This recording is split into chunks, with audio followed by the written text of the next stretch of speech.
Hi there, my name is Lucas. I am fluent in English. I'm a self-made fluent in English, which is very important.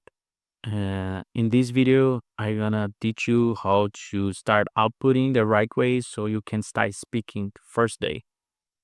I'm gonna present this by showing you the shadowing technique and the mini focused output technique. Então vamos lá.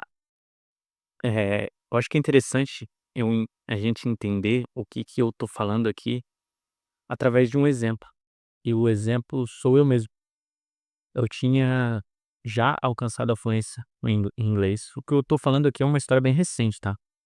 Eu já era fluente em inglês, assim como eu ainda sou hoje, espero. E eu estava numa crise muito forte, eu estava frustrado mesmo sendo fluente já, porque eu não estava confiante com o meu inglês. Eu era fluente, eu sabia falar, eu sabia o que eu tinha que falar, eu falava de uma maneira gramaticalmente correta. E, de maneira geral, né, óbvio que todo mundo comete erros de gramática, mas, de uma maneira geral, eu não falava problema, sabe, não falava coisas muito fora do correto, e mesmo assim eu estava frustrado com o meu inglês, eu não me sentia feliz com o meu inglês. E eu vindo dessa escola do Stephen Krashen, de uma coisa muito focada em inputs, em comprehensible input, ou seja, em adquirir linguagem através do listening, através de ouvir informação ou através de ler livros, eu era muito focado nessas práticas e eu tinha dado pouquíssima atenção a práticas de outputting, ou seja, práticas de speaking, práticas de writing, coisas do tipo.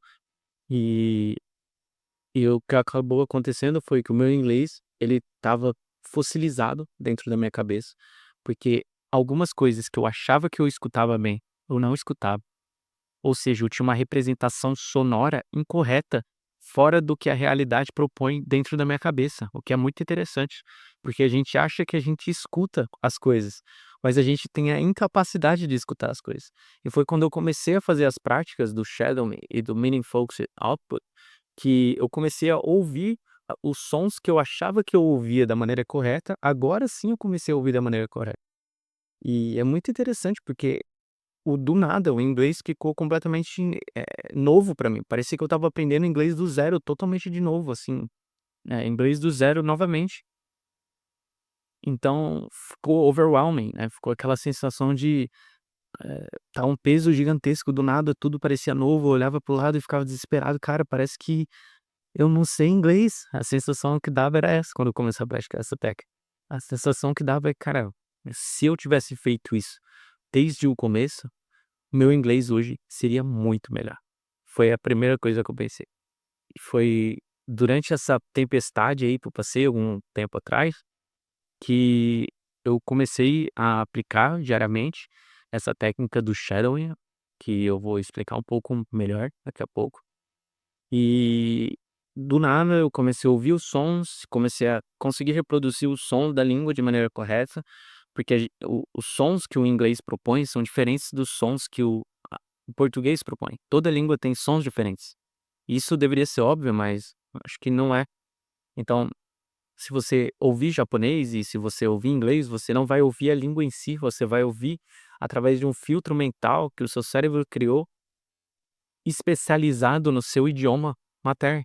Então, se você nasceu no português e viveu a vida inteira no Brasil e assim é a sua vida, quando você escuta em inglês, o que acontece é que o seu cérebro tenta encaixar os sons daquela língua dentro do sistema sonoro que você já tem, moldado dentro de si, e esse sistema sonoro vai filtrar.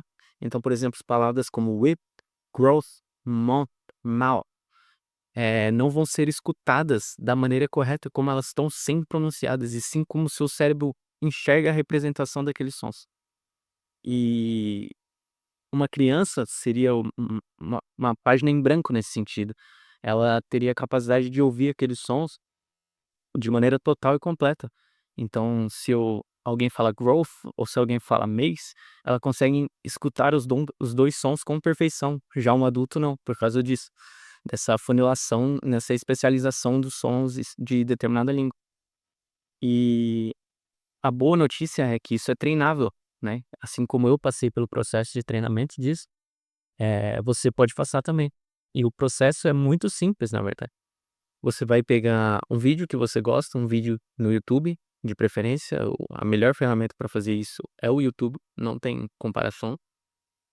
Idealmente, o seu, celular tem que ser bom, né, para não ficar travando tanto, sem conexão com a internet, idealmente teria que ser boa para você conseguir fazer isso sem ficar travando tanto. Mas eu acho que hoje isso já não é tanto um problema, a maioria dos celulares roda o YouTube com qualidade. E o que que você vai fazer? Você vai colocar um vídeo seu de preferência no YouTube que você goste, em inglês, óbvio, ou na sua língua alvo. Você vai colocar numa velocidade reduzida e você vai perceber os sons que você não percebia antes. Mas como que você vai perceber os sons se você nem sabe que som você percebe? Primeiro você vai olhar no alfabeto fonético da língua, e existem vídeos aqui no YouTube, eu não sou o melhor cara possível para te ensinar o alfabeto fonético. E existem, é só pesquisar fonética do inglês, treino de fonética do inglês, e vão ter milhares de pessoas, milhares de vídeos te ensinando isso. Não sou o melhor cara para te ensinar isso. E você vai fazer esse treino, você vai conhecer esses sons, você vai ver esses vídeos e depois você vai pegar um vídeo seu de escolha, vai colocar numa velocidade reduzida e vai tentar perceber aqueles sons que você teve em contato com o seu treino de fonética. Então, sons como o TH, principalmente, acho que é o mais difícil e é o mais diferente do que a gente tem no português. A maioria dos sons são parecidos, então a maioria dos sons você já vai ter um domínio. Vai ser detalhes pequenos como ship and ship, ship and ship. São palavras que parecem idênticas, mas tem uma pequena diferencinha, e essa pequena diferencinha muda totalmente o significado da palavra. E uma coisa que eu fazia era pronunciar with como with, e ainda faço se eu estiver falando com muita, eh, rapidez e tentando focar principalmente no significado do que eu tô falando e não tanto na forma de que eu tô falando, acaba às vezes saindo ainda, mas eu estou automatizando esse processo cada vez mais. E a técnica é que você vai focar nesses sons, você vai tentar ouvir eles, então você vai passar primeiro, pega um trecho de 20 segundos, 40 segundos. Tem alguém buzinando ali fora, desculpa. Eh, então pegue um trecho pequeno de 20 a 40 segundos, escuta aquele trecho de forma lenta, pega esses sons diferentes, depois tenta repeti-los, né, reproduzi-los igualzinho. Então se a pessoa fala assim: I'm dealing with my kids", então você vai tentar reproduzir exatamente como aquela pessoa falou, não a voz dela, né, não o timbre da voz dela. Mas o connected speech que ela usou, ou seja, a forma que ela fez a conexão entre uma palavra e outra, a forma que ela pronunciou, se ela deu estresse numa palavra em específico. Por exemplo, eu posso dizer: "I didn't say you're fat", então eu não disse que você tá gordinho, ou "I didn't say you're fat", então eu não disse que você está gordinho, ou "I didn't say you're fat", então eu não disse que você tá gordinho. I didn't say you're fat. Então, eu não falei você tá gordo. Então, são maneiras diferentes de pronunciar que vão mudar o significado do que você está dizendo. Então, a palavra que você deu mais estresse, que você deu mais ênfase, muda o significado geral da frase. E esse é o exemplo do Mats, do canal Mats vs Japan, que é um cara que eu gosto muito, recomendo o canal dele. E você vai fazer esse treino. Depois desse treino, o treino seguinte, na minha opinião, tem que ser a repetição daquele vídeo. Então, se você fez o shadowing com um determinado vídeo que você já gostava previamente, é melhor, porque você vai ter que reassistir aquele vídeo. E agora em velocidade normal, né? Idealmente você, durante a prática do shadowing, você começa com, sei lá, velocidade 0,5, vai tentando subir e vai tentando reproduzir velocidade bem lenta também. Então, o que eu fazia era colocava numa velocidade 0,5 e falava bem devagar junto à pessoa, até eu conseguir masterizar 100% naquela velocidade. Depois eu subia um pouquinho, fazia de novo várias vezes até eu masterizar 100%. Depois subia mais um pouquinho, até chegar num Se a pessoa falava devagar, eu colocava no 1.1, mas, por exemplo, eu uso muito o Alex Hormozi pra fazer isso, e o cara fala muito rápido. Então não tem porque eu colocar na velocidade acima da normal, porque ele já é um cara que fala muito rápido. E depois, eu acho que a prática correta é repetir o vídeo, assistir o vídeo algumas vezes, né, pra você ter certeza que aquele conhecimento tá sendo consolidado, e de forma ser uma assistida, assim, meio que só de uma assistida passiva, assim, sabe, que você não tá prestando tanta atenção, você tá lavando uma louça enquanto você escuta o vídeo, você não precisa, agora nessa fase do aprendizado, prestar tanta atenção no que está sendo dito, você só precisa entrar em contato de novo com o vídeo. E a próxima técnica que tem influenciado muito o meu inglês é meaning focused output. Então eu falar com a proposta de dizer alguma coisa. Então, por exemplo, se eu tenho uma história, eu vou me gravar, contando aquela história. E eu vou tentar contar aquela história primeiro num período de, por exemplo, 4 minutos ou 5 minutos. E eu vou deixar, se eu travar, eu vou me corrigir, se eu não quiser me corrigir, eu não vou, sabe? Simplesmente eu vou contar a história. E o que acontecer, aconteceu naqueles 5 minutos. Aí beleza, gravei, assisto pra ver como ficou. Agora eu vou tentar recontar aquela mesma história num período de 3 minutos. E sem perder o significado, sem perder as coisas que eu queria dizer com aquela história. Ou aquele conceito, por exemplo, eu não preciso necessariamente contar uma história, eu posso explicar um conceito de física, eu posso explicar um conceito de linguística, eu posso explicar qualquer coisa, não importa. E agora eu vou tentar explicar essa mesma coisa num período de 3 minutos. E depois eu vou ouvir, ver como ficou, se meu vocabulário ficou muito pequeno, se a minha pronúncia está muito ruim, o que dá para melhorar, e vou tentar recontar uma última vez, agora num período de 2 minutos, por exemplo. Então 4, 3 e 2 minutos é uma meta boa para você tentar seguir. E o que isso tudo trouxe para mim, pra essa técnica do shadowing trouxe pra mim foi confiança. Acho que foi o mais importante. Eu tô nessa posição que hoje eu tenho pessoas que me pagam pra eu ensinar idiomas pra elas, então para elas, então nada mais justo de que eu saiba o que eu estou fazendo e que nada mais justo também que eu esteja aplicando tudo que eu estou ensinando pra provar que aquilo é decente, que meu inglês seja bom e que a pessoa escute meu inglês e fala: "Caramba, ele realmente sabe falar inglês". Lógico que sotaque é quase impossível de se livrar. Pessoas que falam com um sotaque perfeito numa segunda língua que elas aprenderam depois de adultas, é completamente raro, sim, são exceções, não são regra. A maioria das pessoas que aprendem depois da fase adulta tem sotaque, independente de qual língua para qual. Mas é possível sim alcançar um nível de excelência, um nível nativo de qualquer idioma que você aprender. E agora no espanhol, eu venho começando a aplicar essa mesma técnica, né, porque no espanhol eu tenho um nível maior do que eu tenho no japonês, por exemplo, e eu me sinto mais confortável já em aplicar o Shadow no espanhol, e tem sido muito efetivo também.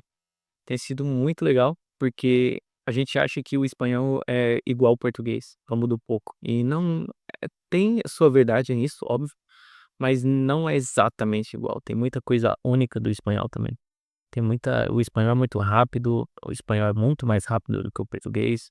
O espanhol tem sons próprios, tem a maneira própria de expressar algumas coisas. O espanhol da Espanha é muito mais parecido do que com o português do Brasil, isso é muito interessante também. É uma coisa que eu não sabia, que o espanhol da Espanha é muito parecido com o português do Brasil. E conforme eu fui aprendendo e escutando, eu fui percebendo isso. E eu tenho tentado buscar também bastante conteúdo, que seja no espanhol aqui da Argentina mesmo, porque, na minha opinião, é um dos espanhóis mais legais, não sei se é assim que fala, mas eu quero ter um conhecimento bem grande aqui no espanhol da Latin America, né, da América Latina, e eu acho muito bonito, eu acho um espanhol bonito. E agora o japonês, eu fiz uma ou 2 práticas de shadowing no japonês que, obviamente, foram muito mais difíceis, que o japonês eu não entendo nada. Sim, entendo obviamente uma coisa ou outra através de contexto, através de vídeos de comprehensible input e tal, e É muito mais difícil, eu tenho uma certa barreira com a língua, tanto que eu sempre falo que eu sou iniciante em japonês, por mais que eu dê uma estudada todo dia. Eu nunca falo: "Eu estou ficando intermediário no japonês", porque eu não tenho essa confiança. Com uma língua que tem uma barreira pra mim mesmo, pessoal. É muito eu encaro ela com uma talvez com uma dificuldade que eu não deveria nem estar colocando nela, mas, eu nem por isso deixo de estudá-la, né. Acho que muitas pessoas enxergam a mesma coisa com o inglês, por exemplo. Elas falam: "Ah, é impossível, é uma coisa que eu nunca vou aprender, eu não tenho conhecimento, eu não tenho capacidade", e eu acho que não é bem por aí, né. Se você hoje não se sente confiante, não significa que daqui a um ano você vai se sentir da mesma maneira, porque teve momentos da minha vida que eu estava confiante com o meu inglês, momentos como hoje que eu estou confiante com o meu inglês, momentos da minha vida que há pouco tempo atrás eu estava completamente quebrado e sem sentido e me sentindo inseguro com o inglês e após aplicar uma das técnicas que eu passo para os meus alunos na mentoria, e minha confiança começou a crescer de forma exponencial novamente, e aí eu comecei a dar muito mais ênfase nessa técnica dentro da mentoria, porque eu percebi a efetividade dela. E não só isso, né, mas, eu estar passando por todos os níveis de aprendizado de idiomas, então eu estar no nível fluente em inglês, no nível intermediário em espanhol, no nível iniciante em japonês, me dá muito mais consciência e pé no chão do que cada pessoa tem que fazer, que eu estou enfrentando aquela mesma coisa que ela está enfrentando num outro idioma. Então se você é nível iniciante, aí você chega pra mim e fala: "Lucas, eu sou nível zero em inglês, eu não sei o que eu faço, eu estou perdido, eu não consigo estudar, eu não sei o que estudar, eu não sei que caminho tomar". Eu sei o que fazer, porque eu estou fazendo a mesma coisa em outro idioma, mas é a mesma coisa que tem que ser feita, porque o aprendizado de idiomas ele não muda através das línguas, ele é a mesma coisa para qualquer língua que você for fazer. Claro que o japonês é muito mais difícil de aprender do que o inglês, porque é uma língua mais distante e você consegue inferir menos significado, sim, mas o processo é o mesmo. O que muda é que no inglês talvez você passe pelo processo de forma muito mais rápida do que você passa pelo processo no japonês.